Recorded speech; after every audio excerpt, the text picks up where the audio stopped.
Good afternoon. From the KUOW newsroom, I'm Paige Browning. This is Seattle Now. We're back to a normal schedule this week after a lighter week of coverage over Thanksgiving. So let's get caught up. Here's our roundup of today's top stories. It's Monday, December 1st. Starting with the big story of the weekend, the Trump administration has announced the State Department is halting all asylum decisions and visa processing for Afghans. This comes after the shooting of 2 National Guard members in Washington, D.C. last week, and it's leaving members of the local Afghan community with questions about their future, as Noelle Gasca reports. Jawad Ramyar is a family and youth advocacy manager for the New Americans Alliance for Policy and Research. Since the shooting, Ramyar says he's had 15 of his clients reach out to him, concerned about their green card applications and fears of being deported. We are giving our clients some information and advice that at least decrease their worries. That's it. Because nobody have any idea about what will happen tomorrow. For now, Ramyar says, he's telling clients to do things like avoid getting traffic tickets and stop wearing Afghan clothing in public. Noelle Gasca, KUOW News. This week, things are back to normal on the Olympic Pipeline, the large fossil fuel system that runs through the Northwest. BP company officials say crews finished repairs on Saturday. A farmer discovered a leak on the BP pipeline a couple weeks back, and it forced the oil company to close it on and off, stopping jet fuel deliveries that are normally piped into SeaTac Airport. BP says it's been able to recover nearly 2,300 gallons of spilled fuel from the damaged line near Everett.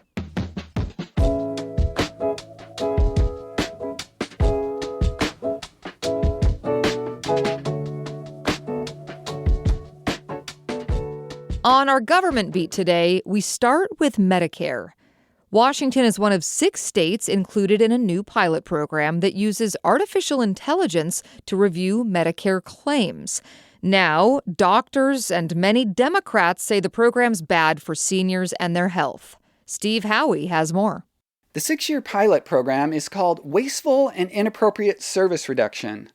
As the name implies, it's billed as a way to save money by reducing fraud and waste. The program requires patients with traditional Medicare to get pre-approved for certain outpatient procedures. A private company uses AI to screen those requests. The company gets paid based on how much money it saves, so it has a financial incentive to deny claims. The government says all denials will be reviewed by humans, but questions remain. Senator Patty Murray calls the program, quote, a backdoor move by Republicans to privatize Medicare and let AI decide who deserves health care. I'm Steve Howey for KUOW News. In Olympia, Washington state legislators are back at the Capitol for their annual committee days. This series of work sessions could preview some of the big fights of the 2026 session, including the state budget, taxes, and major infrastructure needs. The meetings come as lawmakers prepare for the 2026 regular session, which opens January 12th and is scheduled to last up to 60 days. Not too far north of the state capitol, SeaTac is ditching its city hall. The city's old building is falling apart and sits near a freeway on-ramp, so you pretty much have to drive to get there. So, SeaTac City Hall is moving to a light rail station. Joshua McNichols has more. Stand on the platform at Angle Lake Station and look west. You'll see a giant parking lot. The city of SeaTac is buying it. They're going to build a new civic campus there. Think of it like a one-stop shop. Government offices, affordable housing, social services. Councilmember Sanait Neguse sees an opportunity. We're trying to bring in business, bring in art, bring in culture, and build that sense of community and identity that's been missing for so long in our city. The price tag is high. The land alone costs $40 million, and the total project cost could be 3 to 4 times that. But the city has many funding sources, municipal bonds, but also a hotel tax and affordable housing funds. Joshua McNichols, KUOW News.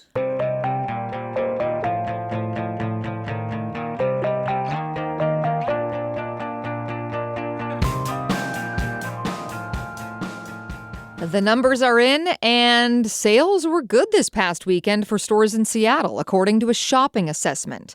The company, Block, says Seattle had a 2% increase in in-store sales over last year. Beyond that, online sales were up 14% in Seattle for the Black Friday shopping weekend. That's according to sales data from stores that use Block's payment tools, Square, Afterpay, and Cash App. They're popular payment systems for small businesses nationwide. While Seattle businesses did well over the holiday weekend, Washington is not as business-friendly as a state as it was last year. Washington dropped from 9th to 13th place in the new climate study from the Economic and Revenue Forecast Council. We have more from Spokane Public Radio's Eliza Billingham. Washington still leads the country when it comes to innovation drivers like attracting talent and investing in research. But the report says the state's economic growth and competitiveness are slipping, thanks in big part to housing affordability. Even though Washington wages are some of the highest in the country, the dollars don't go as far. According to the most recent data from 2023, $100 in Washington can buy about $92 worth of goods when compared to the national average. Washington is also in the bottom half when it comes to workers' compensation premium costs and unemployment insurance costs. That's 39th and 43rd, respectively. The study ranks North Dakota, Utah, and Nebraska as the top 3 most business-friendly states. I'm Eliza Billingham reporting. In business news from our local coffee giant, Seattle-based Starbucks is settling with New York City baristas over labor complaints. Starbucks has agreed to pay a significant $39 million settlement over complaints that it denied workers stable schedules and arbitrarily cut their hours. The majority of the money, $35 million, will go directly to 15,000 workers. Starbucks will pay the rest in civil penalties under the agreement with the city's Department of Consumer and Worker Protection. A company spokesperson said Starbucks is committed to operating responsibly and in compliance with all applicable local laws and regulations.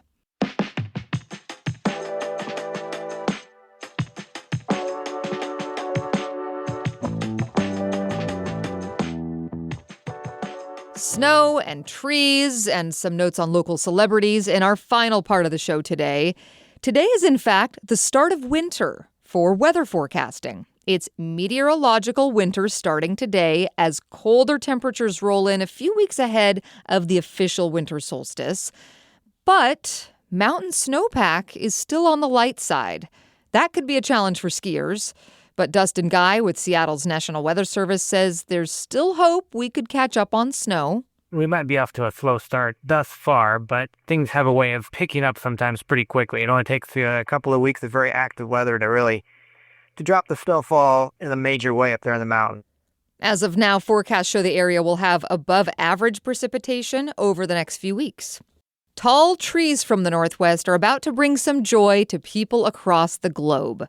Farmers ship to countries like Singapore, Japan, and Dubai. Northwest Public Broadcasting's Anna King reports. Wendy Tanada of Portland, Oregon, exports farmers' Christmas trees around the world on ships and planes. To get them there, she has to fight wild things like typhoons, trade barriers, shipping logistics, tariffs, and customer demands. Every year, she sends out as many as 60 shipping containers. He's going into airports like going to Singapore airport, going to Hong Kong airport, and then they're going to like very iconic high-end 5-star, 6-star hotels. One time, she shipped a 35-foot tall behemoth to Hong Kong, her largest tree to date. All this year's premium trees are arriving in their ports of call now, and she says she can breathe again. I'm Anna King. Some sad news today. Acclaimed chef Jim Han Lok has died. Lok, who went by Jim, was a James Beard Award winner and founder of the acclaimed Wild Ginger restaurant in downtown Seattle. He died last month at the age of 90. His restaurant, known for its eclectic Asian menu, garnered Lok a James Beard Award in 1997. Lok left the business in 2001, but the Seattle Times reports that he kept writing recipes and even a cookbook for his family in retirement. Another notable local, Brandi Carlile, has a big winter ahead. Baby, you're only gonna hurt your back. Looking down like that, got yourself a little more slack. Brandy will be on stage for Super Bowl 60 to perform America the Beautiful for the big game, February 8th in California. The Grammy Award-winning singer will start her tour for her new album right after that, starting in Philadelphia. Next time on Seattle Now, we'll talk about how to support small local businesses in Seattle, even if shopping for holiday gifts online is more convenient. Yes, time matters, but so do the connections that we have to people in our communities. So do the vibrant storefronts that make our neighborhoods the places that we're excited to live and work and play. Hear that Tuesday morning. That is all for today from the KUOW Newsroom in Seattle. Our producer is Brooklyn Jamerson Flowers, and I'm Paige Browning. Seattle Now and KUOW are members of the NPR network. We're in the last month of the year. Make it count. Talk to you tomorrow.